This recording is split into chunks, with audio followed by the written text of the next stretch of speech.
સાબરકાંઠા જિલ્લાના હિંમતનગર તાલુકાના ગાભોઈ ખાતે તિરંગા યાત્રા યોજાઈ હતી। આતંકવાદીઓના હીન કૃત્ય બાદ ભારતીય જવાનોની જવાબદારી કાર્યવાહીને બિરદાવવા તિરંગા યાત્રા યોજાય છે।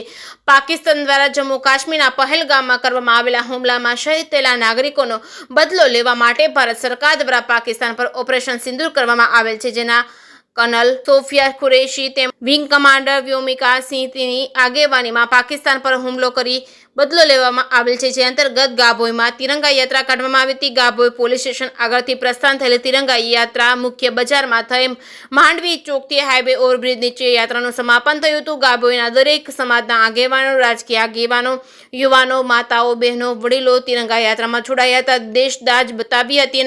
આ યાત્રામાં સમગ્ર આયોજનમાં ગાભોઈ પોલીસ દ્વારા ખૂબ જ સારી રીતે ટ્રાફિક સમસ્યા ન થાય તેવું સુંદર આયોજન કરવામાં આવ્યું હતું। જે કે સિંહ ગુજરાતી સાથે અશોક નાઈ, સાબરકાંઠા।